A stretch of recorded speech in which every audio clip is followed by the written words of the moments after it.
Excuse me, can I help you? No, I live here. Just moved in last week. Really? You sure you got the right house? Pretty sure my name's on the mortgage. I'm calling the police. You look suspicious. You mean I look black?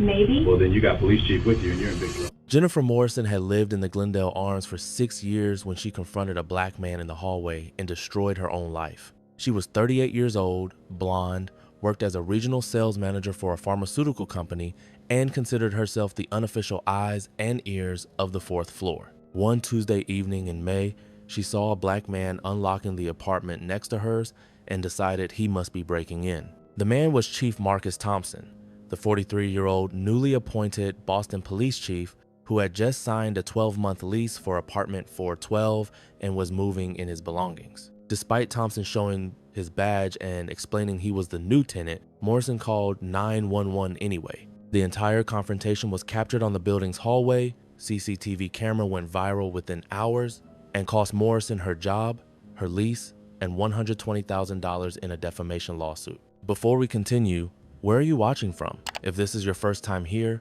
please hit that subscribe button. Stories like these need to be shared, and your support helps us bring more truth to light. The Glendale Arms is a 1970s brick building in Boston's Back Bay neighborhood. 7 stories, no doorman, coin laundry in the basement, radiator heat that clanks at night, the kind of building where young professionals live before they can afford newer construction, where rent is reasonable by Boston standards, where the elevator sometimes doesn't work but management eventually fixes it. 2-bedroom units like Thompson's rent for $2,800 per month, not cheap, but not outrageous either. The building attracts teachers, nurses, city employees, people with decent jobs who don't need granite countertops and floor-to-ceiling windows. The hallways are narrow with outdated wallpaper and flickering fluorescent lights. Each floor has one CCTV camera positioned at the elevator end, installed 5 years ago after a package theft problem. The footage is grainy, the angle isn't perfect, but it captures enough. It was 6:15 p.m. on a Tuesday in May. Warm evening, people coming home from work with takeout bags and briefcases, the building settling into its usual evening rhythm of muffled TV sounds and cooking smells drifting under doors. Marcus Thompson was 43 years old. He'd been in law enforcement for 22 years, working his way up through the ranks with determination and skill. 4 months ago, he'd been appointed chief of police for the city of Boston, a career-defining achievement, the first black chief in the department's history, appointed after a national search that brought candidates from across the country. Thompson had earned it. He'd reformed the gang unit as a lieutenant, reduced use of force incidents as deputy chief, built community trust through transparency. The mayor had personally called him, the city council voted unanimously, and the police union, despite their usual resistance to outsiders, had supported him after meeting him. He was qualified, he'd worked for this, he deserved the position. When Thompson accepted the job, he'd been renting a house in Quincy, 40 minutes south of Boston. But the chief's job meant unpredictable hours, late-night emergencies, early morning press conferences, community meetings across the city. The commute wasn't sustainable. His wife had died from breast cancer 2 years earlier. His daughter Maya was a sophomore at Howard University in DC. He was alone, working 70 to 80-hour weeks, sleeping at the office too often. He needed to be closer to work. He found the Glendale Arms through a colleague. Old building, nothing fancy, but clean and close to headquarters. Unit 412, 2 bedrooms, 1 bathroom, galley kitchen, hardwood floors that creaked. The second bedroom would be Maya's when she visited during breaks, listed at $2,800 per month. He filled out the application, passed the background check instantly, paid first month, last month, and security deposit. $8,400 total. The lease was in his name. Management knew he was the police chief. His profession was right there on the application. Everything was official, documented, legal. That Tuesday was move-in day. Thompson had hired 2 guys with a truck for the furniture bed, couch, desk, dining table, but the personal items he was handling himself, boxes of clothes, kitchen stuff, books, his wife's photo albums he couldn't throw away, Maya's childhood drawings he'd saved. He wore faded jeans and an old Boston Marathon sweatshirt from 2012. His badge was clipped to his belt out of habit even off duty. He kept it on him. His service weapon was locked in his car's glove box. He'd been hauling boxes for 90 minutes, sweating despite the cool evening, tired but focused on getting settled before tomorrow's budget meeting with the mayor. Just a man moving into his apartment. Nothing unusual, nothing suspicious, just living his life. But his new neighbor had been watching through her peephole since 5:45, and she'd already decided something was wrong. Do you think neighbors who racially profile residents should lose their leases? Drop your answer below. Jennifer Morrison lived in Unit 414, directly next to Thompson's new apartment. She'd lived there for 6 years, longer than almost anyone on the floor, and she developed strong opinions about who belonged in the Glendale Arms. She was 38, blonde hair she touched up every 6 weeks at a salon in Brookline, worked as a regional sales manager for a mid-sized pharmaceutical company. Good job, not great. Made $78,000 a year, drove a leased Honda Accord, took 1 vacation per year, solidly middle class, comfortable, but always aware she could slip. Jennifer had reported neighbors before. The college students in 410 who partied on weeknights, she'd called management 4 times until they were evicted. The Indian family in 408 whose cooking smells she complained about management told her that wasn't a valid complaint. The delivery guy she confronted in the hallway, demanding to know which apartment he was going to, turned out he lived in the building. Management tolerated her complaints, but privately considered her a problem tenant. The property manager had notes in her file: overly vigilant, prone to reporting non-issues, handled diplomatically. That Tuesday, Jennifer had gotten home at 5:45, noticed the moving activity, and instead of going fully into her apartment, she'd stood at her door with the peephole open, watching. At 6:12 p.m., the hallway CCTV captured Thompson exiting the elevator. The footage is grainy but clear enough. Black man, early 40s, athletic build, sweatshirt and jeans, carrying a medium-sized cardboard box with Maya's room written on the side in marker. He walked down the hallway, the camera angle catches him from the side, stopped at Unit 412, balanced the box against the wall, pulled keys from his pocket, unlocked the door, pushed it open with his shoulder, carried the box inside. Normal tenant behavior.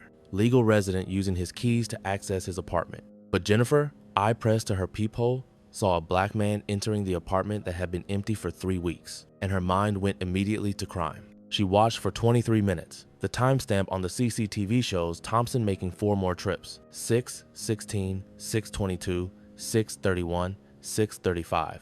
Each time, elevator, hallway, keys, door, inside, each time carrying different boxes, once carrying a lamp, once carrying a duffel bag. Each trip captured on camera, each trip completely normal. But Jennifer's mental narrative had already formed. Black man, repeated access to apartment, must be robbing it. Maybe he's part of a moving crew, stealing furniture. Maybe he picked the lock and copied keys. Maybe management rented to him by mistake. Whatever the explanation, in Jennifer's mind, he didn't belong. At 6:38 p.m., the CCTV captures what happens next. Jennifer opens her door and steps into the hallway just as Thompson is walking toward the elevator for another trip.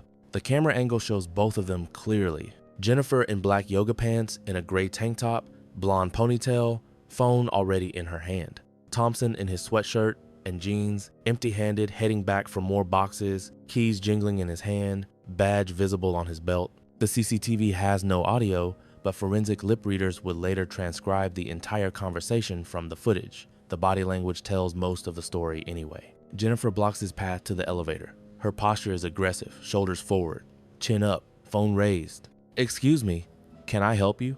Thompson stops. The footage shows his expression tired, wary, already recognizing the situation. He's been here before. "No, I live here, just moved in last week." Jennifer's face shows pure skepticism. She looks him up and down, eyes lingering on his jeans, his sweatshirt, his skin. "Really? You sure you've got the right apartment?" Thompson's shoulders drop slightly. The camera captures his exhaustion. Not physical exhaustion from moving boxes, the deeper exhaustion of being questioned in places you have every right to be. "Pretty sure? My name's on the lease." Jennifer raises her phone. The camera shows her finger moving across the screen, pulling up the keypad.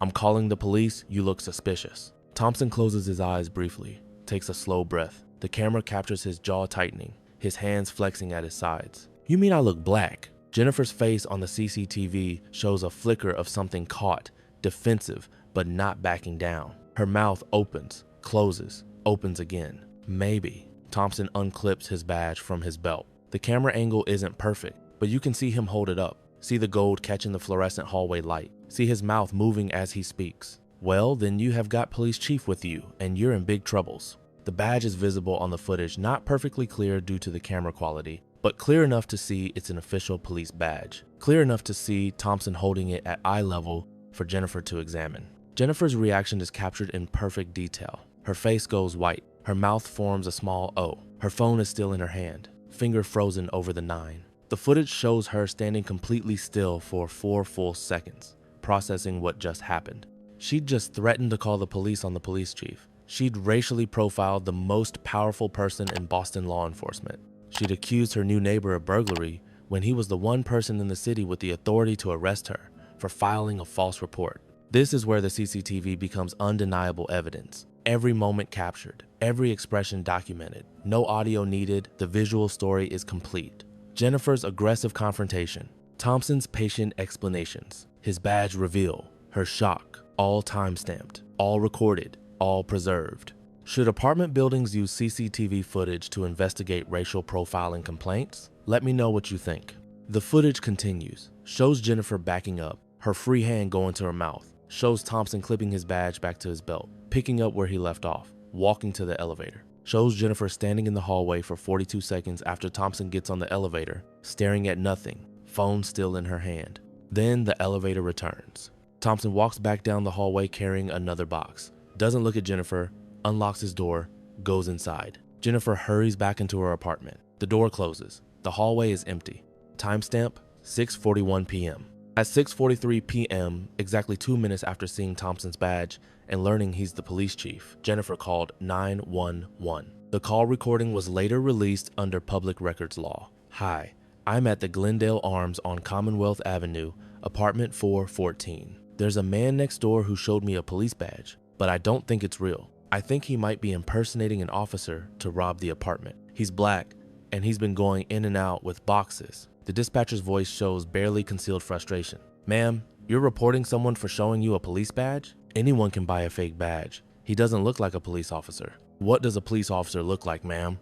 Not like him. Can you describe what he's doing that's illegal? Using keys to go into the apartment next to mine. So he has keys to the apartment. Yes, but ma'am, if he has keys and he's moving boxes, he's likely a legal tenant. What specifically makes you believe he's committing a crime? Long pause, then quieter. He just looks suspicious. The dispatcher sighed. I'll send a unit to check. The call was dispatched. Welfare check requested at the Glendale Arms, apartment 412. Caller reports concerns about new tenant, claims suspicious activity, possible racial profiling situation handled with care. 2 officers responded. Both of them, by terrible coincidence, were officers who worked directly under Chief Thompson's command. They arrived at 6:58 p.m. Building security let them in, no doorman, but there's a super in the basement office who monitors a panel showing all the CCTV feeds. The super had watched the hallway confrontation live and told the officers exactly what happened. That's the new police chief in 412. Blonde lady in 414 harassed him, called you guys after he showed her his badge. The officers looked at each other. This was about to be the most awkward welfare check of their careers. They took the elevator to the 4th floor, walked down the hallway past the CCTV camera, and knocked on unit 412. Thompson answered, still in his sweatshirt, badge on his belt, keys in hand, stack of unpacked boxes visible behind him. Officer Sarah Martinez tried to keep her voice professional despite her horror at the situation. Chief Thompson? Martinez? Walsh, what brings you to my new apartment? Officer Kevin Walsh looked like he wanted the floor to open up and swallow him. Sir, we got a call. Someone reported suspicious activity at this address. Thompson leaned against the doorframe. Let me guess. Blonde woman, unit 414, called after I showed her my badge and told her I'm the police chief. The call mentioned someone with a possibly fake badge, sir. My badge is real, Walsh. I'm the chief. I signed a lease here 3 weeks ago. Moved in today. My neighbor saw me carrying boxes and decided I must be robbing the place. I showed her my badge. She called 911 anyway. Martinez looked at the badge on his belt, at the keys in his hand, at the Massachusetts driver's license he pulled out showing this address, at the lease agreement he produced from a box labeled Important Docs. Chief, this is, I don't even know what to say. I'm sorry. Not your fault. You responded to a call. I appreciate that, but I want this documented. I want the 911 call recording preserved. I want the CCTV footage from this hallway pulled and saved. And I want building management notified about the false report and the racial profiling. Absolutely, sir. We'll handle all of that. Jennifer's door cracked open. She peered out, saw 2 uniformed officers talking with Thompson, and the reality of what she'd done hit her fully. Walsh walked to her door. "Ma'am, are you Jennifer Morrison?" "Yes." Her voice was small. "You called 911? I thought..." "You thought what, ma'am?" "You saw Chief Thompson, the Boston police chief, moving into his own apartment with keys and a lease, and you thought he was burglarizing it?" "I didn't know he was the chief." "Did you see his badge when he showed it to you?" "The hallway CCTV captured everything." Jennifer's face crumpled. "Yes, but I thought maybe it was fake." "Why would you think it was fake?" She didn't answer, because there was no good answer. The only honest answer was, "I thought it was fake because he's black, and I couldn't imagine a black man being the police chief." Martinez's voice was cold. "Ma'am, filing a false police report is a crime. Racially profiling a tenant violates fair housing laws. Chief Thompson will decide whether to pursue charges. I strongly suggest you consult an attorney." Jennifer's door closed. The officers could hear her crying inside. Why do some people see black people in regular apartment buildings and assume they don't belong? Comment your thoughts. By 8 p.m., Thompson had requested the CCTV footage through his department's legal team. By 9 p.m., his attorney had it. By 11 p.m., someone in the building super angry about Jennifer's history of complaints had leaked it to Twitter. By morning, it was everywhere. The footage spread like wildfire. Grainy, but clear enough. Blonde woman confronting black man in shabby hallway. Him showing badge. Her calling 911 anyway. Body language telling the whole story. Boston police chief, racially profiled by white neighbor while moving into his own apartment. CCTV captures white woman calling police on black police chief after seeing his badge. Video shows blonde neighbor filing false report about Boston's first black police chief. The outrage was immediate. The NAACP demanded prosecution. Boston's mayor issued a statement supporting Thompson and condemning racial profiling. The police union condemned false reports. Housing rights organizations called for Jennifer's eviction. Jennifer Morrison's life imploded within 48 hours. Her face from the CCTV footage was everywhere, grainy but recognizable, blonde ponytail visible, aggressive posture clear. People identified her, found her LinkedIn, found her employer, found her history of complaints at the Glendale Arms. Her pharmaceutical company placed her on administrative leave within 24 hours. Their investigation was swift. Employee racially profiles police chief, files false police report, becomes national symbol of racism. She was fired by Friday. Our company values diversity and inclusion. Miss Morrison's actions do not reflect our values. Her employment has been terminated. The Glendale Arms management met with Thompson, apologized profusely, offered to terminate Jennifer's lease immediately. Thompson said that was management's decision, but he wanted the incident fully documented, and he wanted assurance it wouldn't happen again. Jennifer hired an attorney and issued a public apology. "I made a terrible error in judgment based on unconscious bias. I sincerely apologize to Chief Thompson for the harm I caused. I am seeking counseling to address my prejudices and understand why I reacted the way I did. But apologies don't undo harm, and the CCTV footage made denial impossible. Everyone could see exactly what happened. No audio needed. The visuals told the complete story." Thompson filed a civil lawsuit against Jennifer Morrison for defamation, intentional infliction of emotional distress, and violation of the Fair Housing Act. The lawsuit sought $120,000. Jennifer's attorney reviewed the evidence, CCTV footage with timestamps, 911 recording, police reports, witness statements from the building super, Thompson's lease agreement. There was no defense. The footage was damning. The call recording was worse. She'd profiled the police chief, and it was all documented. They settled within 5 months, $120,000 paid to Thompson. Plus, Jennifer was required to complete 100 hours of racial bias education and community service with organizations serving communities of color. But the financial settlement was the least of Jennifer's consequences. She lost her job, $78,000 a year, gone. She couldn't find comparable work. Every company that Googled her name found the CCTV footage. She had to break her lease at the Glendale Arms and move out. Building management didn't force her out, but the other tenants made it clear she wasn't welcome. She left Boston entirely, moved back to her hometown in Ohio, started over with a retail job making a third of what she used to earn. Meanwhile, Thompson settled into apartment 412 at the Glendale Arms. His other neighbors were welcoming some, apologized for Jennifer's behavior, others brought him coffee or offered to help unpack. Most just treated him normally, which was all he'd wanted. His daughter Maya visited from Howard for Thanksgiving and loved having her own room in the city. Thompson walked to work when weather permitted 22 minutes door to door. The radiators clanked at night, but he got used to it. The building was nothing special, but it was home. Should people who file false police reports based on racial profiling face mandatory prosecution? Drop your answer. Thompson gave several interviews about the incident. In one, they played the CCTV footage on a screen behind him as he spoke. "I'm 43 years old. I've been a police officer for 22 years. I'm the police chief of a major American city. I signed a lease, passed a background check, paid $8,400 up front to move into a regular apartment building. And my neighbor saw me unlocking my door with my own keys and called 911. He gestured to the footage. "You can see it all. I'm carrying boxes with my daughter's name on them. I'm using keys. I'm wearing an old Marathon sweatshirt.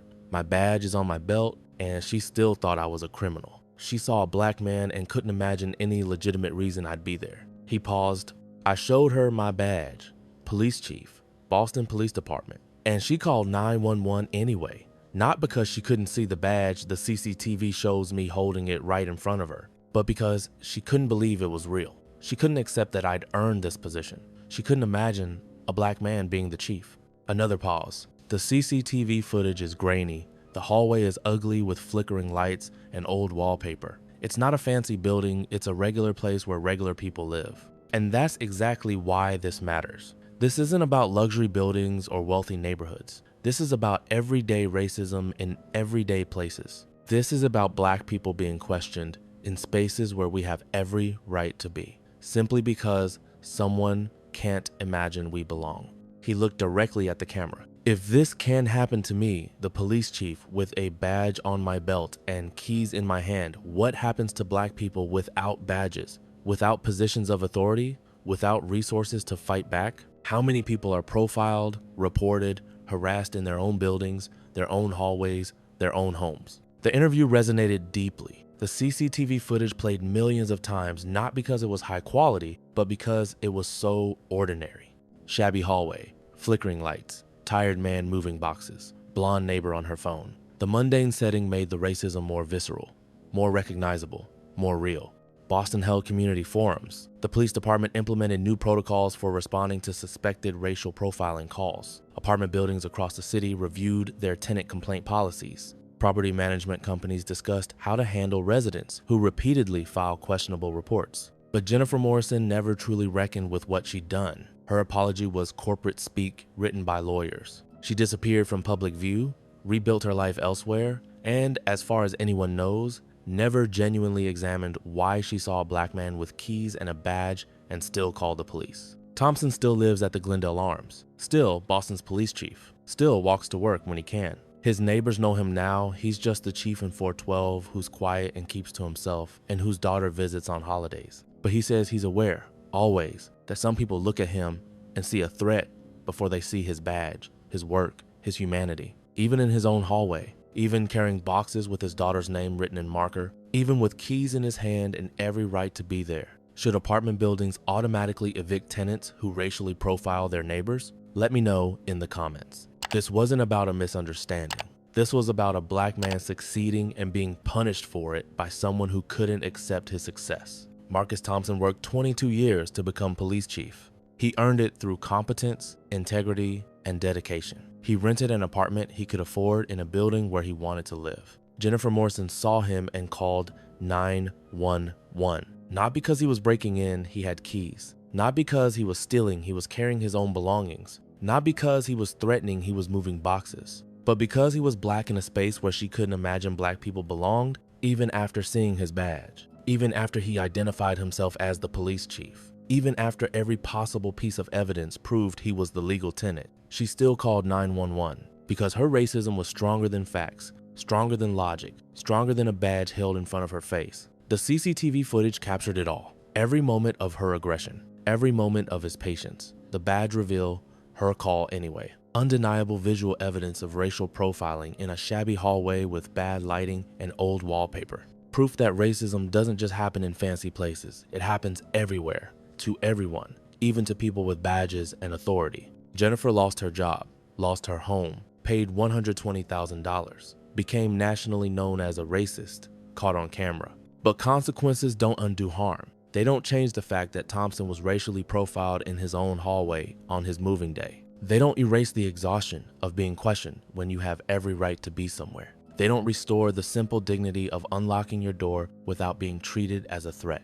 The question is, what changes? Do people examine their biases before confronting neighbors? Do buildings hold tenants accountable? Do we create consequences that actually deter racial profiling? Because if we don't address the culture that taught Jennifer to see a black man with keys and call it suspicious, then we're just waiting for the next CCTV camera to capture the next confrontation in the next hallway with the next black person criminalized for existing. Comment if you believe filing false police reports based on racial profiling should carry mandatory jail time.